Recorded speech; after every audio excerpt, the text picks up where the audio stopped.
What's up, guys? How's it going? This is Manny Fraser, and I am excited because I'm on day 3 of Muscle Intelligence. Just wrapped up. I want to tell you about this course. I would highly suggest that if you are a trainer looking at improving your coaching, improving your skill set, this is the course you want to be in. So we'll be covering on Sunday some big things in terms of focusing on good exercise, what it means to be a good coach. So I'll go over a couple things, key takeaways for myself. So 2 criteria for good exercise. The thing you want to focus on when you're looking at building muscle is the path. So the path is the path that naturally matches the guide or the rhythm of the body, and the profile.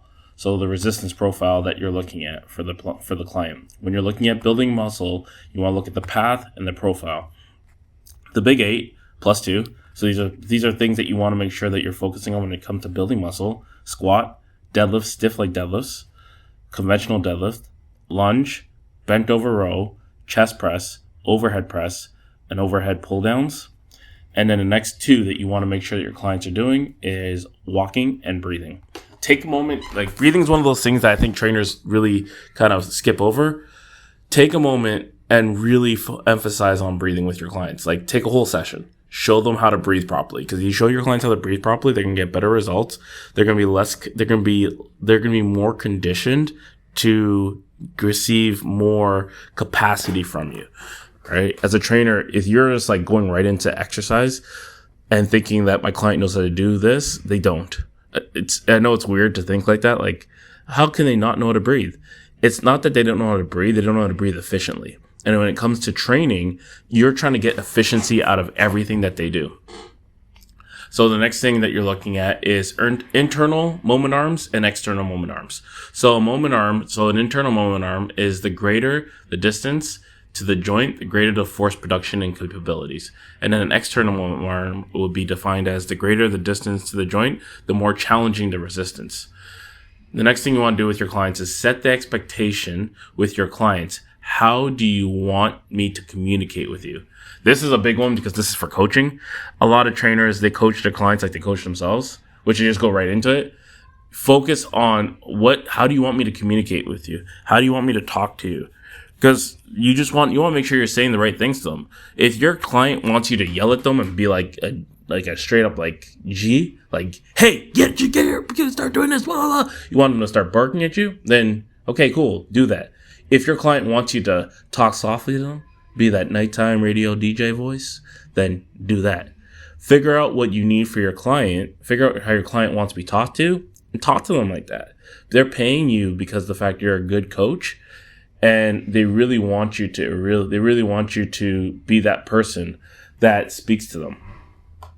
The next thing in terms of it is things you want to improve in a foundation phase of programming. Increase joint stability, increase muscular contraction capabilities, work muscle and range of motion in weak positions.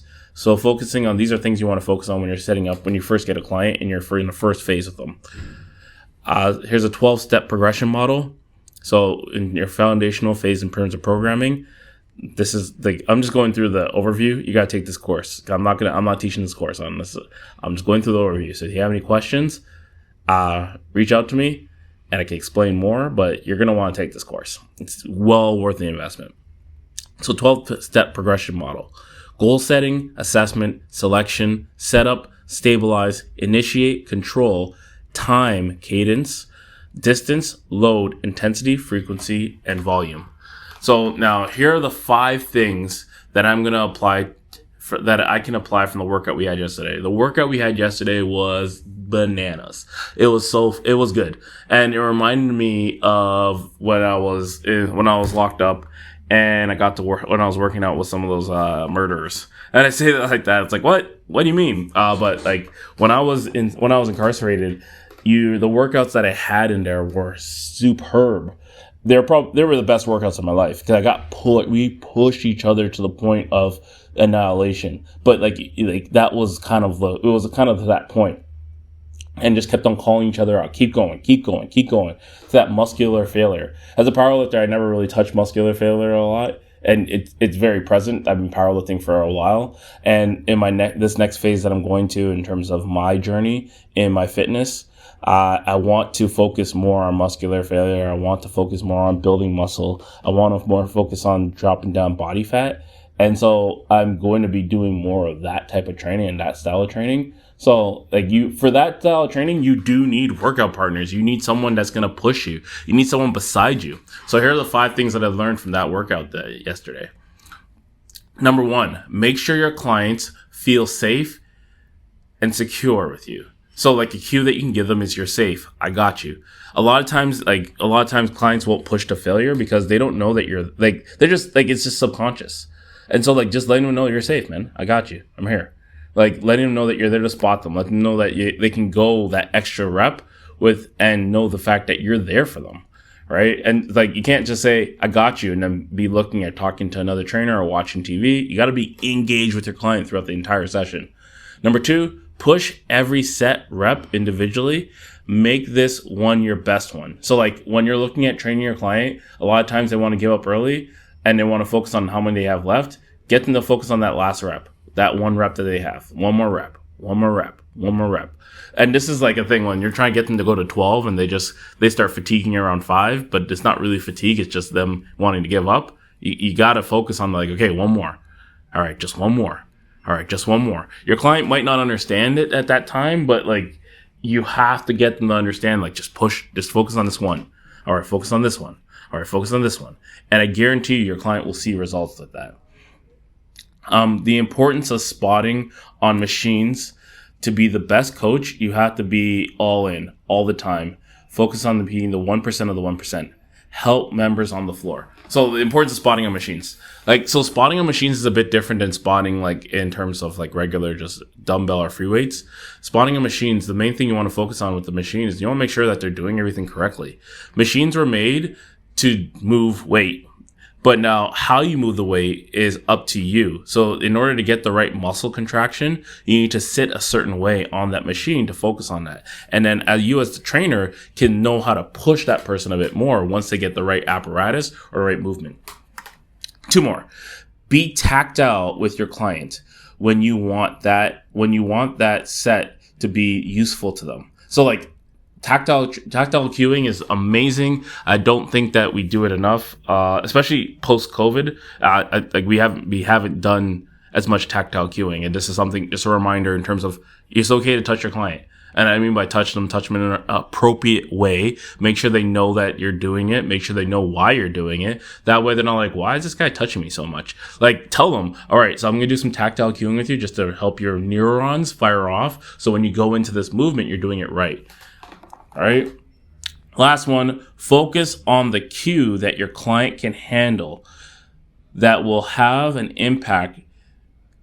The right cue at the right time that gets the most impact. That's what you're focusing on. So the biggest idea in terms of cueing it, because a lot of times as trainers we give a lot of cues, and there's tons of cues. There's a great book. I talked about this, The Language of Coaching. Great book to understand cueing and coaching. I think most trainers, the cues that they give, it's cues that work for you, but now you got to learn how to cue for other people. And the more clients you work with, the more you learn about cueing. So this idea of training people, everybody's an individual. So you got to look at it from this point of view. Ben said it best. The progressive narrowing of a ideal. So I'm going to say again, the progressive narrowing to a worthy ideal. That's the idea of cueing. If you can just focus on these type couple things, I guarantee you'll be great trainers. What an amazing course, Muscle Intelligence. I highly suggest if you're a trainer, get out there, follow Ben Pakulski, follow Gavin Attore. Tons of things to learn. Follow the Muscle Intelligence Academy, and you'll learn a lot. Because that when I say in terms of the gaps for trainers, there's always tons of gaps. There's tons and tons of courses for these gaps. Take the courses. I know it's an investment in terms of your time and money, but when it comes down to you as a client or you as a trainer, you're having people spend money on you. You need to spend money on your education, on your certifications. Start learning. Start today. Start now. Take some courses. Level up. Like, you're going to need to. In order to last in this industry, you're going to become the best trainer. Like, you're already the 1% in terms of humans who focus on their health and focus on their fitness, focus on their diet, nutrition, and whatnot. But now, in order to become the best coach, you need to become the 1% of the 1%. You need to focus on how do I help people? How do I become more duplicatable? How do I become more rudimentary? How can I help more people? Like, that's the idea that you want to have as a PT. That's the idea you want to have as a great coach. All right, that's it for today. If you found anything out of this episode, well, not even if you found something out of this episode, share it with a friend. It's definitely one of those things in terms of you want to be at the next muscle intelligence course. Make sure you find it somewhere. Get in there. And then in terms of that, follow Ben Pakulski and Gavin Attore and the Muscle Intelligence Academy and whatnot, and everyone that's a part of it. Because once again, amazing course, great, simplistic in terms of really bringing it down to earth in terms of how I can apply it to my client today and tomorrow and the next day. All right, peace.